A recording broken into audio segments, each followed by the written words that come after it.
All right. Amy, can you hear me? Yep, I can hear you, and we are recording, so Okay. we can still Very do it good. this way. Give us just a second and let Matt come back.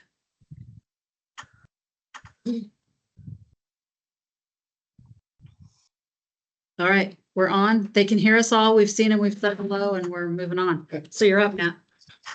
Good morning, everybody. Sorry about that. Technology is great, especially when we do things for the first time. So anyway, welcome to the first Transit Tidbits that we're putting on as a team here. Basically trying to get you guys some information on topics that have come up through discussions with the agencies to make sure everybody's on the same page. So today we're going to talk about reimbursements. This is supposed to be about 15 minutes. We're probably going to blow past that based on technology today. But anyway, reimbursements. What we're seeing is a lot of people doing different things in their reimbursement. So we're trying to get everybody on the same page so that Laura and I kind of see things coming in that are easy to look at, easy to understand, and basically time is money.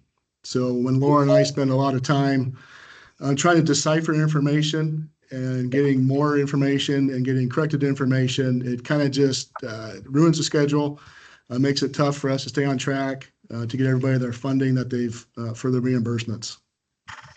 We're going to talk about a couple different things. So we're going to talk about reimbursements for capital reimbursements and also for the operating reimbursements. So what you need first is obviously the completed reimbursement form. With that, any kind of financial documents that kind of show the expenses and revenues that we can verify here in-house. Also with the quarterly stats, we need accurate Black Hat information and financial documents attached to that so we can compare your Black Hat stats to your financial documents to the reimbursement forms. Rolling stock's a little bit different. There's different things we look at for rolling stock and also for other capital reimbursements. And those include receipts, proof of payment, things like that. And we'll go over all that here shortly. A few months ago, we sent out a kind of a checklist that Laura and I put together on reimbursements, what we're looking for. I think there's a link to this, and we can get you this copy if you don't have it. Basically, it's kind of a checklist of what we look for when we get in the reimbursement to make sure we have all the bases covered. All right. So I guess now it's my turn. We thought we'd just walk through the reimbursements a little bit so you guys can see what we look at when we do this. So what do we want to see? We want to see the corrected contract numbers and agreement numbers. This agreement number becomes the invoice number for our Workday system. And so this is how we pay you. We also use this contract number to verify that you have money left in your contract, what payments have been made, the percentages if it's an operating contract, and if it's a capital contract, what buses. So we can keep track of things that are going on. We verify the original amount. We verify payments. We also want you to show your work. We want to see itemized detail for which buses you're purchasing with this reimbursement or the percentage of match if you're doing an operating contract. Also, reminder that if you are submitting a reimbursement, you need to round down to the nearest whole dollar. Also, your reimbursement needs to be signed by the transit director or official signatory for the agency and signed. Sometimes we would get these filled in. They would be typed with no signature, but we need to have them signed and they need to be signed by the transit manager. All right. So if we talk specifically about operating reimbursements, you're going to get tired of us hearing us say this, but we say it over and over and over. The operating costs must match the quarterly stats and the financial documents with this reimbursement form. It takes an incredible amount of time if we go back and forth, and we find that this operating cost not matching across the board on transit stats and your reimbursement form. Same thing with passenger revenue. Needs to match on the reimbursement form, the transit stats, and the financial documentation. And then last, show your work. Tell us what you're doing. Sometimes we just get reimbursement forms with no information and just a dollar amount. Or it'll say, see attached, and then there's no calculations for how you arrive at that information. But it's that information that we're verifying so that we know the reimbursements are correct when we're getting you guys paid. Finally, if you contract paratransit, it's really important to know that we can't pay either agency until those transit stats match correctly. We've provided documentation and we'll bring that up again at the end. All right. I thought it might be helpful just to see some examples of what some farebox revenue documents look like that have made it really easy for us to find the information. When we get a financial document like this, it's not really clear which one of these is passenger revenue. And so in working with the agency, they broke out the individual passenger revenues within these larger amounts here so that we can quickly verify those totals, look at the amount, and then here's where we're checking for Black Cat. I don't expect necessarily a separate column. This is another example where they just highlight for us. Here's the items that total our passenger revenue. Makes it easy. We look at it, it's highlighted, it's easy to verify. Same thing for documenting operating expenses. We're looking for this total amount down here. We do look through the expenses just to see and verify and kind of make sure things look like they're expenses that you should be reimbursed for. So we'll take a quick look at that, but really we're documenting this total operating cost here. Reminder that if you get fuel tax refunds, that fuel tax refund needs to be subtracted from your operating expense. And so this particular agency just gives us a little screenshot of their general ledger for their total expenses minus their fuel tax refund. It's a really quick, good way so that we see that this operating expense has been handled correctly. So I guess what I would say is just make sure to give us detail, give us notes on the documents, highlight things, walk us through what you want us to see. It saves a lot of time and a lot of back and forth for everybody. All right. Thought I would just bring up the transit stats real quick so you can see kind of what we do when we're looking at reimbursements. The first thing we do is verify that this number here, your operating costs, match your operating costs in your financial documentation and on the reimbursement report. Same thing for the passenger revenue. We make sure those match. Then we run through the calculation as a QC quality control check for your reimbursement. Operating costs minus passenger revenue to look at the operating deficit at whatever percentage, 50% if you have a 5311 contract and 80% if you have a 5310 contract.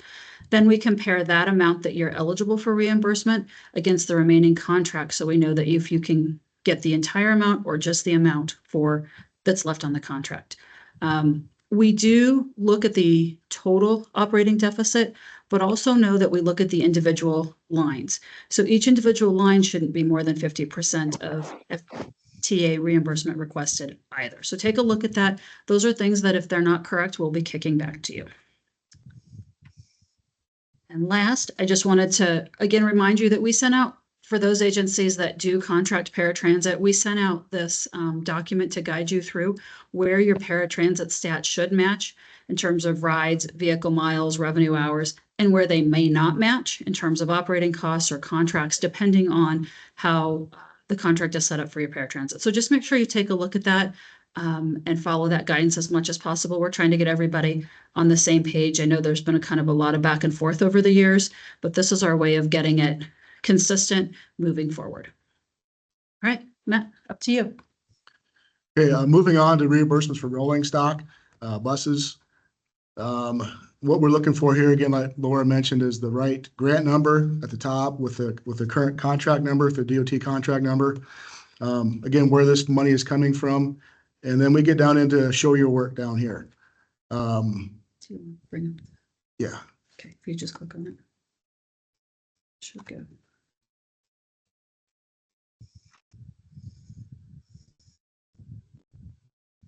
And our click isn't working. Oh, it is, but it brought up the wrong one. Here, we'll just go here because I know it's on there. There you go. Okay. So looking at an example here, it really helps our end to know what bus we're replacing. Contracts are written when we replace buses. So here you can see that this contract and this reimbursement was to replace bus number 260. It's also nice to know, what need to know is the current VIN number that the bus is procuring. That way we can double check Black Hat to make sure you have the new bus in Black Hat before we can reimbursement. Invoice numbers. You can see this one's from Hoagland for the bus amount. That way we know we're looking at when we go through the receipts and the proof of payments that matches. Eligibility, this would be from the contract. So this bus was eligible for 80% reimbursement. And then again, just the math. So that shows you that reimbursed for $146,000, making sure all these numbers match. Again, at the bottom, make sure it's signed by the signatory or the transit director and signed on that. Going down examples, this would be an invoice for that bus. What we do look for is the invoice or the VIN numbers to make sure they match the reimbursement form, and then again, the total price of that vehicle. Here's an example of an online payment. So this will be proof of payment, so we know that you guys have reimbursed the vendor, and that allows us to send you the reimbursements. Again, just part of that reimbursement. Post-delivery Buy America certifications. We need this before we can process anything. These show that here that the content US made is over 70%. Another important thing is the final assembly location. We need to know where that was final built was, so we can process the Buy America stuff. The FM VSS certifications, usually it's a 2 or 3 page form. Make sure we have that in our files.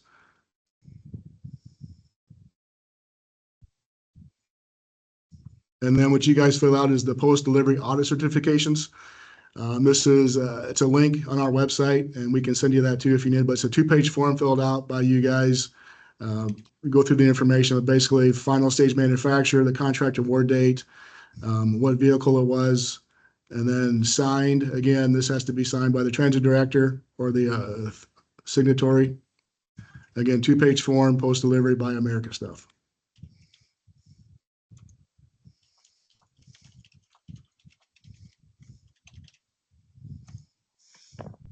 Okay, moving on to other capitals. This would be like for building projects like peak TIG information. We kind of need the same information, but when we apply for it with the capitals, pardon my moving around here. So again, information at the top, the project number, the contract number, the grant number, where the money is coming from, so the grant type. And then again, showing what the project was for. Here they used this example, there was 2 checks cut to a construction company for the PT grant. Do your math. The contract was an 8% contract, so that shows that you're eligible for a $25,000 reimbursement. So same kind of thing as the buses, just outline what this reimbursement is for so we can easily see it, and we can easily compare what's in the reimbursement form to the paperwork that you send us along with it. This one's a little bit different, so it shows, again, 2 payments to this contractor, the amounts that were paid, and the total balances. Here's again an example of the contract for this one. So this one, you can find the upper left-hand corner is the grant number that we use, and the upper right corner is the contract number. What we look for here is to make sure what you're requesting matches the grant or matches the contract. We can figure out how much was initially and then how much we subtracted through the course of reimbursements and what that percentage would be so we can match that to the reimbursement. Getting down to proof of payment. Sometimes it's just a matter of a copy of a check, and that shows that you sent the money to the contractor, so we know that it's been paid to the vendor, and then we can then pay you guys. A lot of times we'll get these AIA forms about certain construction projects. This will be a third-party verification that you're allowed to pay the construction company the amount they requested. So we look down here, this matches this 19,000, that matched the reimbursement form. And then again, this 13,000 matched the reimbursement form. That way we can also do the math with you guys to make sure everything is good. And this was just an addendum that shows what kind of work was being done for this reimbursement.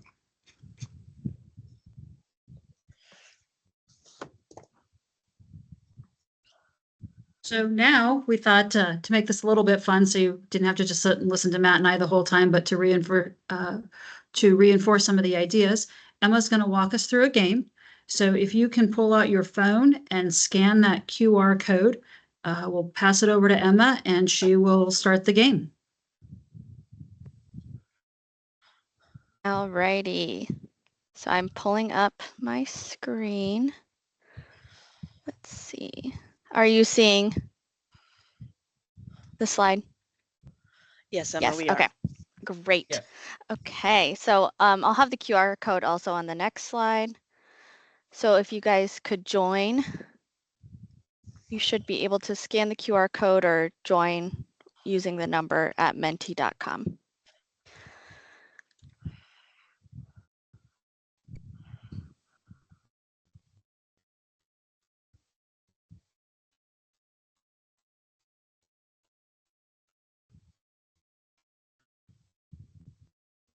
All right, looks like we've got some good thumbs up.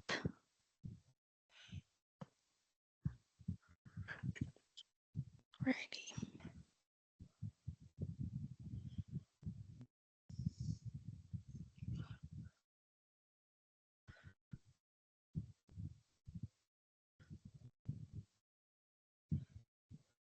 All right, looks like we have a good group, so go to the next slide. We have 29 players ready.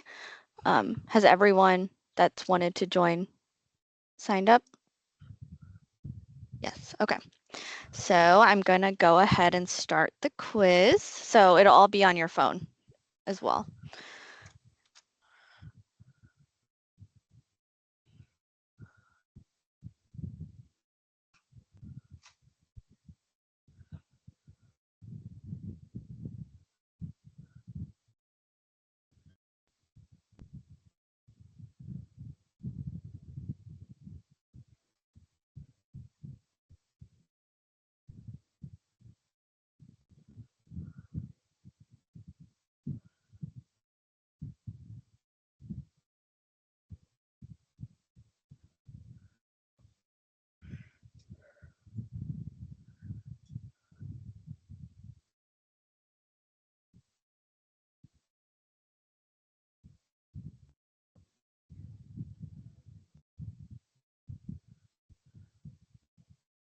It's like we're waiting for the one final person to put in their answer.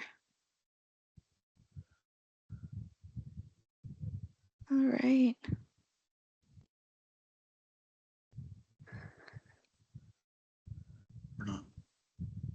Right, so the correct answer was either B or C. So those who answered B and those who answered C, it's either of those two. We're just glad nobody answered A. Yes, good job. All righty.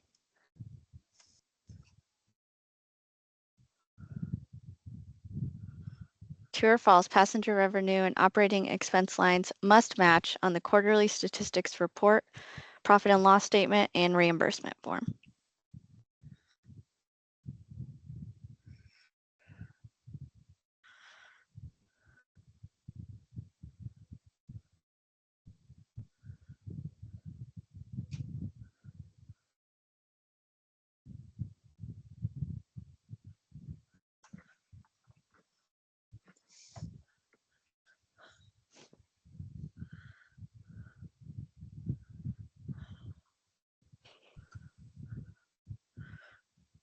All righty. We had 100% on that one. Good job, everyone. It is true. So we expect the QC and that to happen moving forward.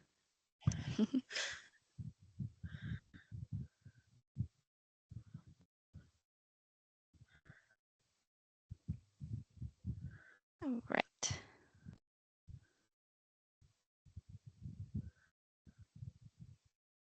We'll just go ahead and start. What documentation is required for a bus reimbursement submittal?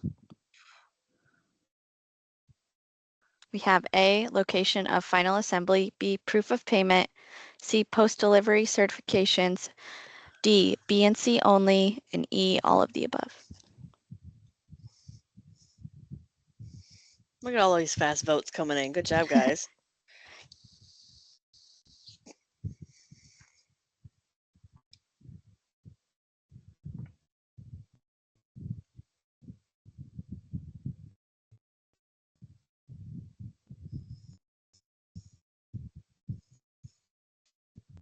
All right.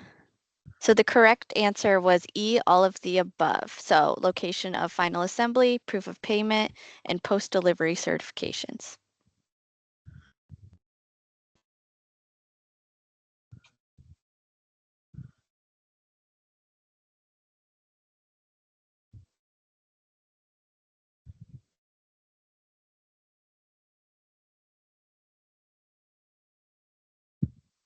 All right, who should you send capital and operating reimbursement requests to? A, Transit Programs Manager Brent, B, Transit Programs Administrator Laura and Matt, C, Public Transit Director Kristen, or D, Administrative Support Amy?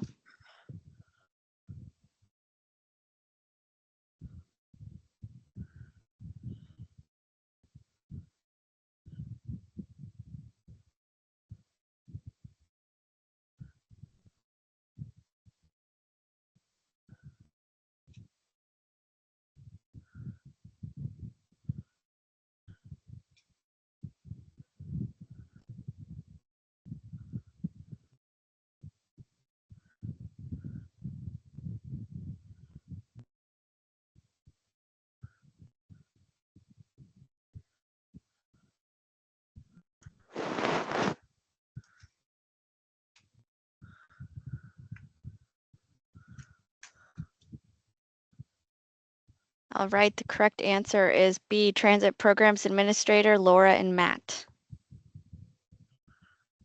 And last question. Righty.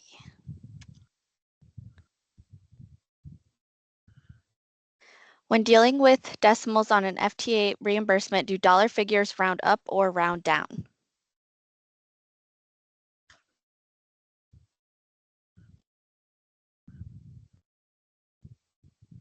Righty. Correct answer is round down. So just keep that in mind. Okie doke, here we go.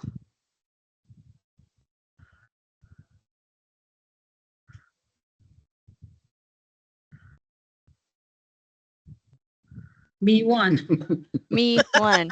I don't know who me is, but congratulations, me. Good job, everyone. Right, I will go ahead and stop sharing. Thank you all for participating in that today.